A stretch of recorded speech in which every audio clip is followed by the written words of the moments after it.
यूरोपीय देशों का भारत के साथ व्यापार। भारत में 100 अरब डॉलर का करेंगे निवेश। अगले 15 साल के दौरान 100 अरब डॉलर का निवेश। आम चुनाव से पहले होगा व्यापारिक समझौता। भारत में 10 लाख नई नौकरियों का अनुमान है। स्विट्जरलैंड 100 बिलियन डॉलर्स इंडिया में इन्वेस्ट करने जा रहा है। एक ट्रेड पैक्ट की बात की जा रही है। मैं बताना चाहूंगा आपके इशू इस वक्त क्या है। फाइनेंशियल क्राइसिस, करप्शन, दहशतगर्दी। एक सिंगल लफ्ज नहीं बोला उन्होंने इन तीनों के बारे में। इंडिया में स्विट्जरलैंड और कुछ और भी यूरोपियन कंट्रीज मिलकर 100 बिलियन डॉलर्स की इन्वेस्टमेंट करने जा रहे हैं। इंडिया बहुत आगे हमसे, वो हर सतह पे, वो सफारती लिहाज हो चाहे वो मैशत के लिहाज से, वो हमसे बहुत ज्यादा आगे है। वो हर चीज में पार्टिसिपेट करता है। पर ये है कि 100 बिलियन डॉलर की इन्वेस्टमेंट स्विट्जरलैंड इंडिया में करने जा रहा है। तकरीबन 1 मिलियन के करीब जॉब्स वहाँ पे देने जा रहा है। कि अब से पहले तक ये कहा जा रहा था कि भाई पाकिस्तान में पॉलिटिकल स्टेबिलिटी नहीं है, जिसकी वजह से फॉरेन इन्वेस्टर पाकिस्तान में नहीं आ रहे। क्या अब इलेक्शंस के बाद पाकिस्तान में पॉलिटिकल स्टेबिलिटी हो जाएगी? क्या जैसे इंडिया में 100 बिलियन डॉलर की इन्वेस्टमेंट स्विट्जरलैंड करने जा रहा है, क्या हमारे यहाँ 100 बिलियन की बजाय 10 बिलियन की भी कोई इन्वेस्टमेंट करना चाहेगा? इंडिया के साथ देखिए, अगर हम उनके साथ ताल्लुकात अच्छे नहीं सवार नहीं करेंगे, नुकसान हमारा है। इंडिया का तो है नहीं, इंडिया तो बहुत आगे निकल चुका है। बिल्कुल हमारा तो हाल ये है कि ना ईरान से हमारी दोस्ती है, ना हमारी अफगानिस्तान, जहां हमने इतनी इन्वेस्टमेंट की, हर तरह की इन्वेस्टमेंट की है ना। ये जो इन्वेस्टमेंट है ना, ये इंडिया के उन टारगेट्स का ही हिस्सा है जो उन्होंने बना रखे हैं कि 2047 तक हमने यहाँ पर पहुंचना है। जॉइन दोस्तों, भारत का साथ स्विट्जरलैंड का एक बड़ा डील होने वाला है। स्विट्जरलैंड और यूरोपियन देश मिलके भारत में 100 बिलियन डॉलर का इन्वेस्ट करने वाला है। ये इन्वेस्टमेंट अगले 15 साल में किया जाएगा। तो इंडिया के लिए एक बड़ी खबर है। ये इन्वेस्ट होने के बाद इंडियन लोगों को नौकरी मिलेगा। तो इसे पाक मीडिया का चिक निकल गया। दोस्तों, अभी बहुत सारे बड़ा बड़ा जो कंट्री है इंडिया में इन्वेस्ट कर रहा है। मोदी जी ने कुछ दिन पहले कह दिया था 2027 का अंदर इंडिया को थर्ड लार्जेस्ट इकोनॉमी बनाएगा। दुनिया का जो बड़ा बड़ा कंट्री है जैसे इंडिया में इन्वेस्टमेंट कर रहा, भारत का इकोनॉमी को बहुत आगे ले जाएगा। देख के पूरा दुनिया हैरान रहेगा।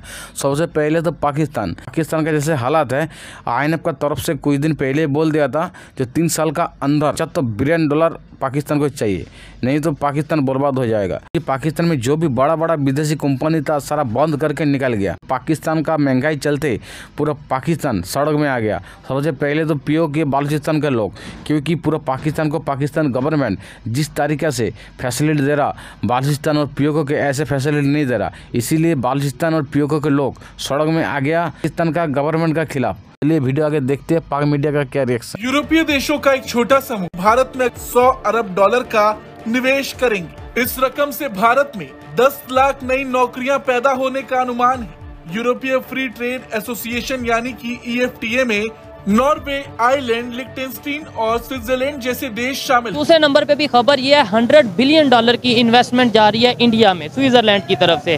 क्या पाकिस्तान में इस तरीके से इन्वेस्टमेंट आ सकती है, पॉसिबल है या नहीं? इसका इस तरह से है कि आपके फर्ज करें इलेक्शन हो गए, आप पूछ रहे हैं इन्वेस्टमेंट क्यों नहीं आती।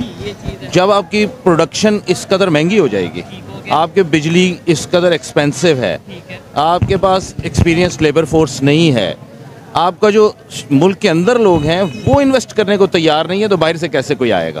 आपने बोला जैसे बांग्लादेश की, चाइना की, या खास तौर पे अगर इंडिया की बात करें, कैसे वहाँ पे लेबर वर्क के ऊपर काम किया जा रहा है, वहाँ पे जो है वो स्किल्ड लेबर के ऊपर काम किया जा रहा है। क्यों वहाँ पे इन्वेस्टर क्यों आ रहे हैं आपके ख्याल से? क्या सिर्फ ये वजह है कि वो मार्केट बड़ी है? क्या सिर्फ ये वजह है कि उनकी आबादी ज्यादा है? या उसके ऊपर ट्रस्ट इशू भी आ जाता है, पोलिटिकल स्टेबिलिटी भी आ जाती है? क्या ये भी चीजें मेनली देखें, सारा कुछ तो ना पॉलिटिकल स्टेबिलिटी ड्राइव करती है।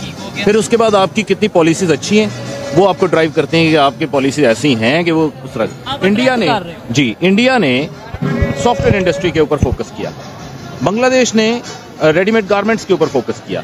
अब वो जितना भी उनका वर्क फोर्स है वो सारा का सारा वो उस तरह उन्होंने डेवलप किया है, जिसकी वजह से वो सारा कुछ आना शुरू हुआ।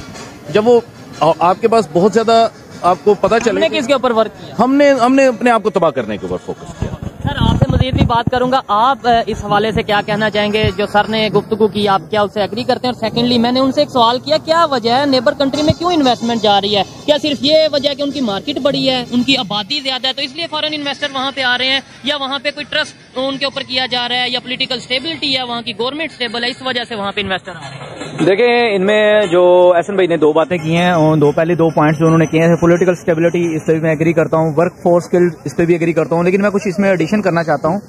आपने जैसे बांग्लादेश की एग्जांपल दी है, तो टेक्सटाइल इंडस्ट्री में आप अगर देखें 2008 से पीछे आप चले जाएं तो पाकिस्तान जो है टेक्सटाइल इंडस्ट्री में, पाकिस्तान की जो आपकी सुदर मंडी फैसलाबाद की मंडी है, जो मैनचेस्टर ऑफ एशिया के नाम से जानी जाती है, ठीक है, ये दुनिया की दूसरी बड़ी टेक्सटाइल इंडस्ट्री कह सकते हैं। एशिया में तो नहीं, क्योंकि एशिया में तो और भी कंट्रीज, चाइना आ जाता है, इंडिया आ जाता है, वो उसे कम्पीट करना। देखें 2008 से पहले पाकिस्तान से ना चाइना आगे था। अच्छा। जी, टेक्सटाइल सेक्टर की, सिर्फ टेक्सटाइल सेक्टर की बात कर रहा हूँ मैं, ठीक है ना, आपका इंडिया आगे था। इसमें एफ्टा ग्रुप है, EFTA group closing in on free trade agreement after 16 years. इसके अंदर क्या क्या शामिल है? अच्छा, फिर इसके बाद हमें ये खबर रॉयटर्स पे मिलती है, और जो रॉयटर्स है वो ये कहता है कि India and Europe Switzerland $100 billion investment deal जो है वो ब्लूमबर्ग ये खबर दे रहा है, रॉयटर्स ये इसके बारे में लिख रहा है।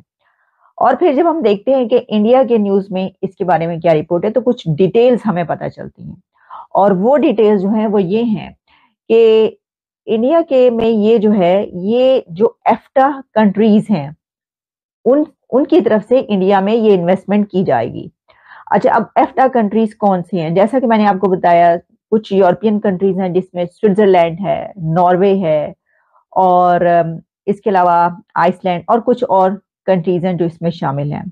इसमें ये जो फाइनलाइजेशन है उसके करीब पहुंच चुका है इंडिया, इस ट्रेड के ऑलमोस्ट जो है वो फाइनल हो चुकी है, और इसमें टोटल कहा जा रहा है $100 बिलियन इन्वेस्ट होंगे over A span of 15 years.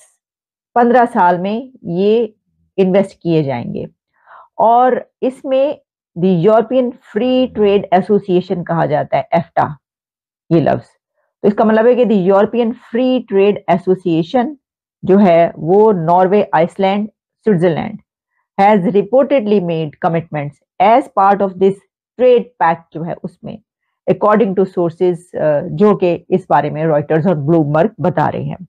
अच्छा, अब ये जो प्रपोज्ड इन्वेस्टमेंट है from EFTA countries is expected to generate over 1 million jobs in India.